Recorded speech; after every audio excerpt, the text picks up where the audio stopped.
Let's start the show by talking about my new sponsor, Paloma Verde Store. Head over to palomaverdestore.com for all of your CBD needs. They've got the CBD gummies, topicals, the salve, sports cream, soft gels, the tinctures. They've even got pet products. I love this stuff. Having gone to a night shift recently and having trouble sleeping during the day, it helps mellow me out and put me right down whenever I need to get some sleep for the day, so I'll be refreshed for my night shift.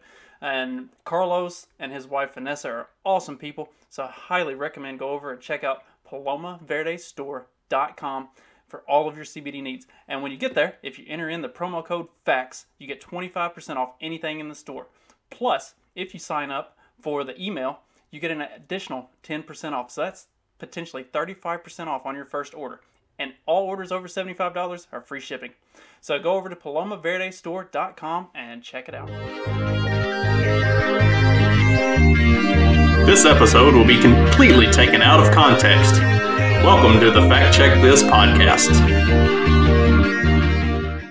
All right, Fact Check This podcast, episode 67. And as I have mentioned in the past, like on the last episode, we have a full-on farm. And obviously there's a goat right outside that will not shut up. So you're going to get all of the full farm sounds today with Trixie, the super attention whore goat, that if she hears somebody talking in her vicinity, she sits out there and yells until you come rub her, because she loves attention. She thinks she is a lap dog, even though she is a small goat.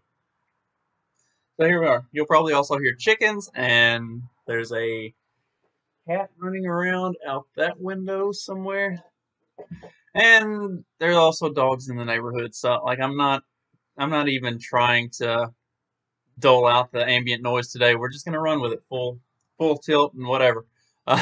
I've lost the will to fight all of the sounds that go on around this house. So we're just gonna embrace it and love it, or not, but whatever. And I'm gonna go ahead and just totally announce like some of the stuff that I was working on Friday and over the weekend, because who are we kidding? There are like 10 of you that actually pay attention to this, so it's not like some huge spoiler type thing to talk about this stuff. But on the one hand, I had met and spoken to Shane Hazel at the Mises Bash in Pittsburgh when we were up there for the LPPA convention and everything. And what he and I had talked about was doing a show geared towards kids. My kids listen to a lot of the different podcasts that I listen to, just because I listen to that stuff sitting around the breakfast table in the mornings, and they listen with me, and they have become sort of engaged in libertarian ideas and stuff like that. And so it kind of opened up doors to discuss politics and world events and stuff of that nature. And talking to John Odermatt at the Mises Bash, he asked about about talking about that stuff with my kids, because he's also talking about that sort of stuff with his daughter, and like with the mass and stuff like that. And Shane has kids who are in a similar age range, and he's run for public office and is a mainstream public figure as far as libertarian candidates and stuff like that goes. So we were discussing, we're going to get together, and the goal is to put together a show that I think initially anyways, it'll be a monthly show, but a show where we get kids of libertarians to interview libertarian podcasters and libertarian figures. So, for instance, say my kids would talk to Shane and ask him questions about running for office as a libertarian, about his time in the military, stuff like that, like finding out his perspectives and takes on stuff. And then have Shane's kids talk to John, have John's daughter talk to Dave Smith, or someone like. The goal that I kind of have for it, and if it all works out right, could really be a huge thing, is to, because we almost all have kids, and our generation is going to lay the foundation for them to take it to the next level. Like, we're just building towards freedom and liberty in our time. But we're all young enough that we will get to see our children take the reins and do this stuff and actually be a part of it. So, now is the time to start teaching them and coaching them and having them learn and ask these questions and find out about it, because as they get older, they're just going to get more indoctrinated by the way mainstream media and everything else behaves and operates. Especially like my kids are in public school. I would love to take them out of public school and homeschool, but that's not an option right at this moment. So, until the situation changes, I'm kind of stuck with what it is. And so we have to be the education points and help them learn what is and isn't factual and get these ideas. So, the idea is to put together a show that builds that platform, and it's going to be, the intent is for it to be kid content, not adult content. Like, I think that'll be the biggest challenge, is getting the podcasters involved to not cuss all the time. so that'll be the trick. But we're going to work on that, and we'll see how it goes. I've got Top Lobster working on some graphics for it. I'm really excited. He and I had a conversation on Friday about putting that together, plus some other stuff with collaborating and trying to kind of consolidate our talents into getting more work with libertarian podcasters and libertarian content makers to provide them services as far as getting their content out there, expanding their social media, getting good graphics and designs and stuff out to really showcase and promote. So we're working on that kind of stuff too. And then I also had a call yesterday on Saturday where I'm going to start picking up some work for a lady who runs a nonprofit that's geared towards children, or the parents and families of that have had children die. And like her nonprofit, it's called Andy's Mom, and her nonprofit is just awesome. And I've listened to a few of her shows. The podcasts are awesome, and so she does stuff that is completely non-political and just like reaches out to people in their most desperate need when they've gone through like something really traumatically awful, and getting to expand the stuff that I do to work with somebody like that is really an incredible opportunity, and it really kind of grounds me a little bit in like the political stuff is important to me, but there's a lot of stuff out there that isn't like legitimately important to everybody, especially people in their hardest times and in their deepest need. And we can create content and work for and with those people to promote stuff that's actually important in the world, not just political bickerings and bitchings. And like that's really exciting for me. So that's a little bit of a recap of what I've had going on this weekend, and some stuff that's coming down the pike and hopefully is going to be really big and really cool, and not only give me an opportunity to kind of stretch my wings a little bit and do some different stuff, but also to help grow these different movements and like actually promote good things in the world and not just shit post and rant and rave. So that's what I got going on.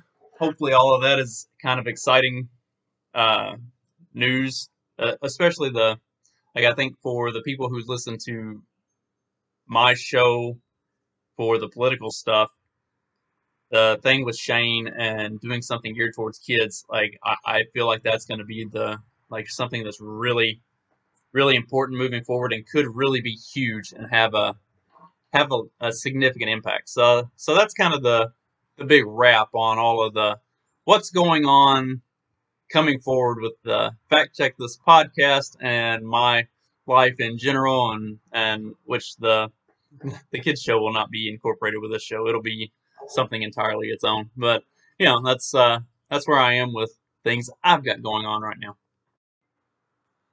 But moving on to actual like current events and stuff that's going on in the news, there's been a bunch of stuff coming out of Arizona where the Arizona election stuff is going to get audited, and the left wing media is just losing their fucking minds about it. There's also stuff coming out of Georgia where independent investigators are going to be allowed to audit the Fulton County elections and look at all the mail-in ballots because there were the allegations of like literal pallets of boxes being brought, or boxes of ballots being brought in, and a lot of supposedly shady stuff going on with all of that. And so they're going to allow uh, third party, like independent auditors, to investigate all of those ballots. Every mail-in ballot is on the table for being investigated and looked at. So it's going to be really interesting, and it's hilarious how upset the mainstream media is about this because like, we're just supposed to trust that everything was above board. Everything was above board. There was nothing shady about this. Like the same media that claimed for 4 years that Donald Trump stole the election from Hillary and Trump wasn't the real president and blah, blah, blah, and all this bullshit. Well, now when the same thing happens in the other direction, and there was legitimate, like with Trump, the biggest argument was that the electoral college should be done away with.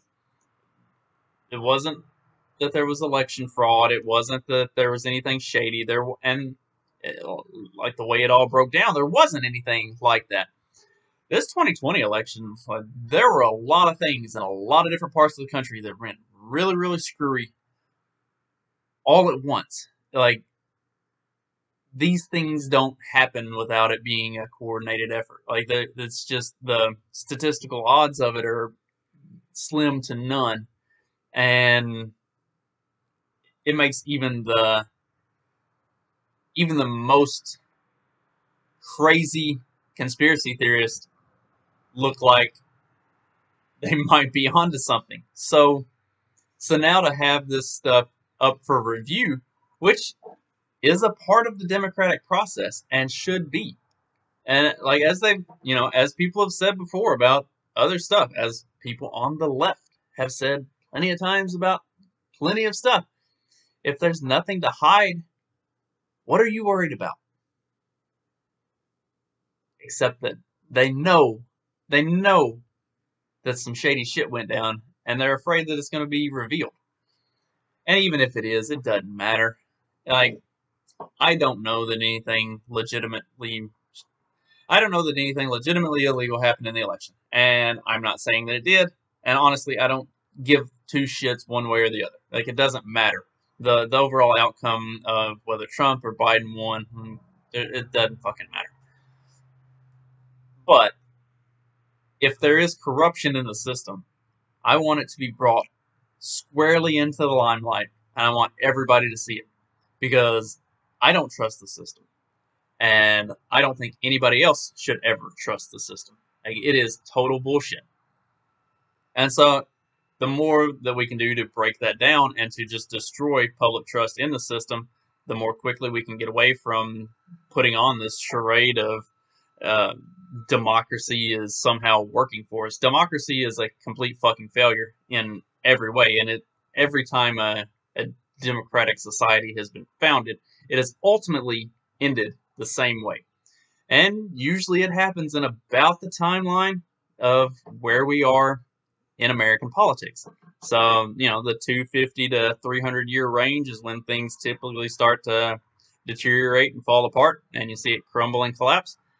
Here we are, right? So it makes sense. We've run the life cycle of democracy, and it's time for it to collapse and fail. And I'm excited about that. I really am. Which may seem crazy, but I mean, it's, it is a incestuous system that breeds corruption and greed. And the longer it goes, the more incestuous it becomes, the more corrupt and filled with greed it becomes, and it stops being about the people and starts being about those people at the top, the rulers and the ruled. And that's where we are. I mean, that's where we've been for 40 years, more or less. But it's really started to show its head in the last 20. So like it needs to die. It just needs to die. It's time. And I'm happy about that. Let's do it. But at the same time, you also get to look at news articles that talk about like how Kamala Harris keeps track of reporters who are not respectful or friendly towards her lived experience. Bitch, your lived experience is basically a crock of shit. And there was some like all of the public personas that she puts on, it doesn't match who she is in real life. It doesn't match who she is as an actual politician. It doesn't match who she was as a DA, and like everything about her is this just horrible, conniving, fucking bitch of a thing. And then she puts on this public image like that's not her, but like all you have to do is look at the record. And it's the same with Joe Biden. Like, like Joe Biden has he's a pathological liar. He lies at every turn. Like all they need to do, and they do it. They do it. They do it fairly frequently, actually, and it doesn't get a lot of mainstream publication because why would it? But they'll fact check him.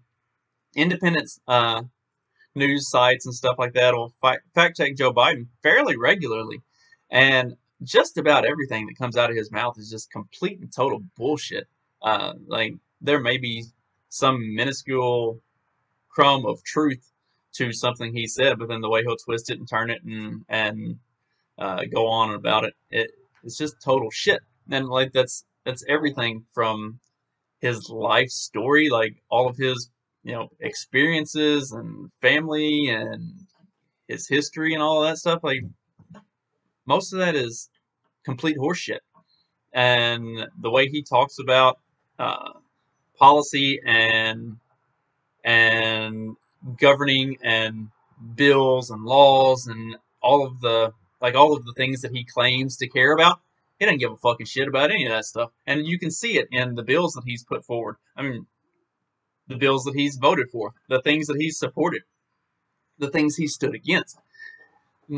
It's all a show. It's all just this facade that's put on to make people believe shit. And the real problem that we have with all of this political theater, because that's all it is. Like politics is just theater. It's if you haven't figured out, there's the best meme of the year has been remember when the WWF and professional wrestling came out and it was revealed that the whole thing was staged and scripted and it was all just a show and that it was fake and nobody gave a shit and their ratings just kept getting better if nothing else.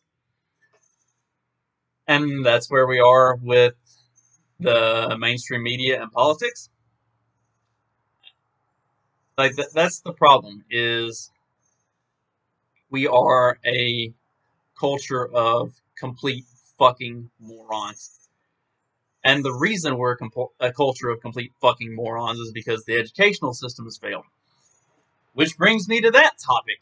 So schools have come back uh, to some capacity or another across the country.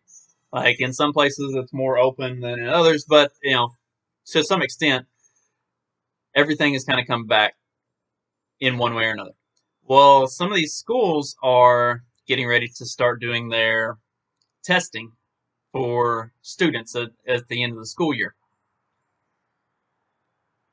but a lot of them aren't. They're going to opt out, or they're going to give a different type of test, and they're not going to actually uh, see what the kids are learning and what they're getting out of this education. So they're going to hide the impact of the lockdowns and the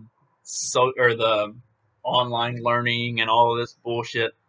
They're gonna gloss over that, and they're gonna cover it up by not testing, or not testing the right things, or not actually scoring the tests in the right way. Like, they're gonna manipulate it so that you don't get the full effect. You don't get to actually see how they have just destroyed the educational system. Like, for as terrible as I think the educational system is, it at least serves some purpose to teach kids some things. I may not like the way they teach it. I might not like necessarily the exact content that is being taught, but they are at least moving in a specific direction educationally. And over the last year, they have just completely stopped all of that for no more reason than that was the narrative that was driven. Because kids like high school, college, or high school, junior high, elementary age kids were the least susceptible to COVID, and yet they shut all the schools down.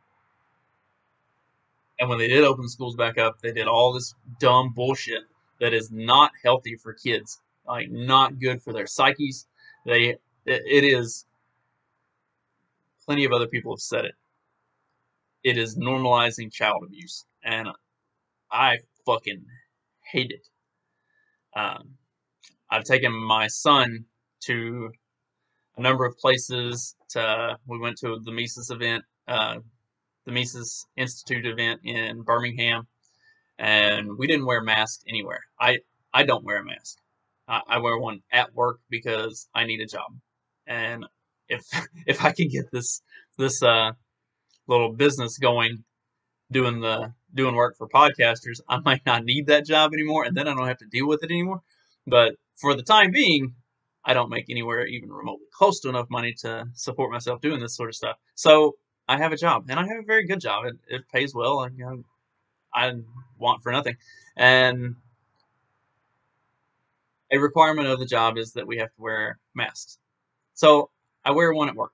I literally walk up to the door, put it on, and then I enter the door. And then I have my finger looped around the loop that goes around my ear. And as soon as the door is open for me to go out, that fucker's coming off. I do not wear it any more than is absolutely required of me. And my kids don't wear masks either. I actively discourage that at all turns. Do not wear a mask around me. And so, like I said, my son and I have gone to a number of different events and different stuff, and we never wear masks. And he is always terrified that there are going to be pictures of him not wearing a mask, and his mom's going to see them, and she's going to freak out and get mad at him, and he's going to get in trouble. Like, that infuriates me. That is absolutely fucking ridiculous. He's a healthy 12-year-old boy. Like, there's nothing wrong with him, and there's no reason. When I had COVID, as I've talked about it before, like, I'm 100% positive that's what it was, but I haven't done the antibody test, so I don't know. But when I had it, and spent my week laying in the living room on the couch, uh, we told the kids to stay away because I was sick. We didn't want them to get sick with whatever I had.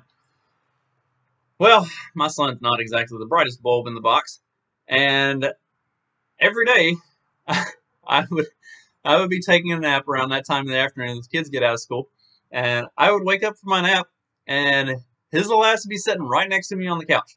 He never got sick. Nothing was ever wrong with him. I mean, the most he's had through all of this COVID craziness was some runny nose.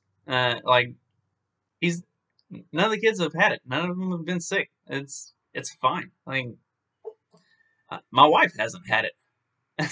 Like, this is some horrible, devastating disease, So it's just insane that now they're going to cover up the damage that they've done to these kids and the way they have stymied learning and growth and development, while also mentally and emotionally damaging these kids with masks and social distancing and all the crazy bullshit. It should be infuriating to anybody who's paying any level of attention to it. I mean, I really, really hope that some things with our situation change and we can pull these kids out of school and homeschool next year, because I think it would be infinitely better for them in the long run.